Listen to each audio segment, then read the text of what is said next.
Baik, mungkin perubahan emosi menjelang menstruasi merupakan fenomena yang neuron clean yang kompleks dipengaruhi oleh interaksi antara sistem saraf pusat, sistem endokrin juga serta respon biokimia di otak terhadap fluktasi hormon seks. Nah, proses ini terutama terjadinya selama fase luteal, akhir dari siklus menstruasi. Ketika terjadinya penurunan tajam kadar hormon estradiol, bentuk utama estrogen, dan juga progesteron akibat lisin corpus luteum di ovarium. Penurunan ini mempengaruhi berbagai jalur neurokimia yang mengatur suasana hati, termasuk sistem serotonergik dengan serta sirkuit emosi ini di otak seperti amigdala, hipokampus, dan korteks prefrontal medial.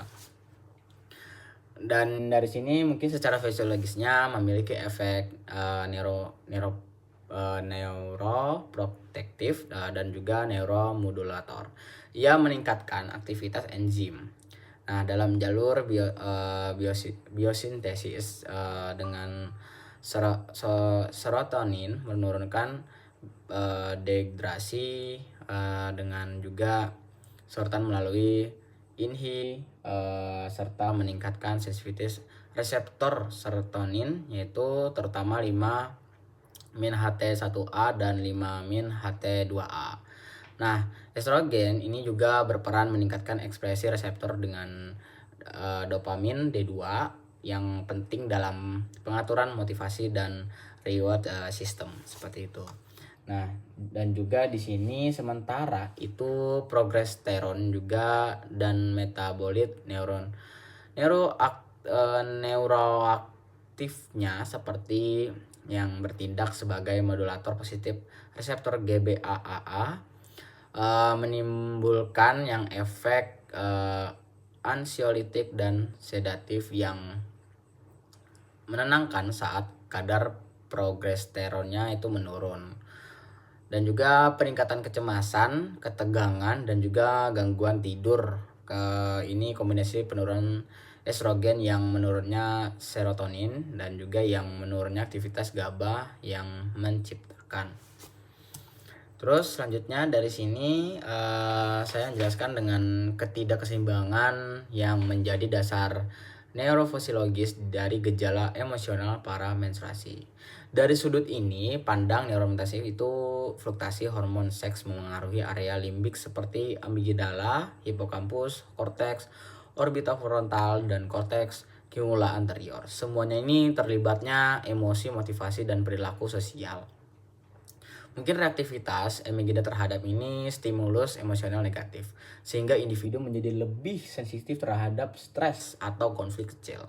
Nah, aktivitasnya korteks ini prefrontal yang biasanya menekan impuls emosional yang juga berkurang menyebabkan penurunan kontrol terhadap ekspresi emosi seperti itu. Nah, selain itu perubahan kadar hormon ini juga berpengaruh pada sumbu. Nah, yang mengatur respon ini terhadap stres progesteron yaitu biasanya menekan sekresi kortikotropin, releasing hormone CRH. Namun ketika kadarnya menurun, regulasi negatif ini hilang sehingga kadar kortisol meningkatnya. Peningkatan kortisol ini dapat memparah ginjal emosional seperti mudah marah, cemas, dan juga gangguan konsentrasi seperti itu.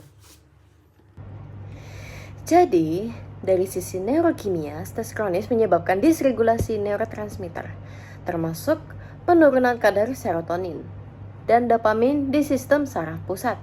Serotonin memiliki peran penting dalam pengaturan tonus vaskular cerebral dan modulasi persepsi nyeri.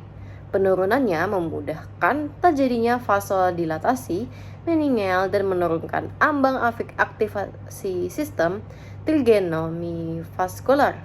Selain itu, peningkatan aktivitas glutamat yang bersifat eksitatori dapat meningkatkan central sensation di medula oblongata dan batang otak, membuat neuron nyeri dapat lebih responsif terhadap stimulus ringan. Proses ini menjelaskan mengapa seseorang dengan stres berat lebih sensitif terhadap cahaya, suara, maupun tekanan di kepala. Secara patofisiologi, stres juga meningkatkan pelepasan proinflamatori sitokin seperti di sistem saraf pusat. Mediator ini menstimulasi pelepasan protaglandin E dan nitric oxide yang menambah vasodilatasi serta memperkuat transmisi sinyal nyeri melalui neuron nociceptif. Aktivasi glia di sekitar batang otak turut memperkuat proses ini dengan menghasilkan mediator neuroinflamasi yang mempertahankan hypersensitivitas neuron trigeminal. Pada kondisi tension type headache yang paling umum akibat stres, nyeri bersifat bilateral, terasa tekanan atau mengikat kepala seperti dipasangi pita ketat. Secara fisiologis, tipe ini disebabkan oleh kombinasi kontraksi otot perikranial yang kronis dan aktivasi nociceptor superficial serta headache tipe migraine. Dapat muncul bila vasodilatasi meningeal dan aktivasi trigeminal-vaskular lebih dominan. Dalam migraine yang dipicu stres, peningkatan pelepasan CGRP dan substansi P dari ujung saraf trigeminal menambah vasodilatasi dan inflamasi neurogenik, memperberat nyeri berdenyut khas migraine. Jika stres berlanjut dalam jangka panjang, kadar korsitol yang tinggi secara kronis menimbulkan efek neurotoksik pada hipokampus dan gangguan autoregulasi vaskular otak yang dapat memperburuk frekuensi dan intensitas sakit kepala. Kondisi ini juga mempengaruhi tidur, meningkatkan ketegangan otot, serta menurunkan ambang persepsi nyeri melalui modulasi jalur descendant, menghambat nyeri yang melibatkan periqueductal gray dan nucleus rhamphus. Sekian dari saya. Terima kasih.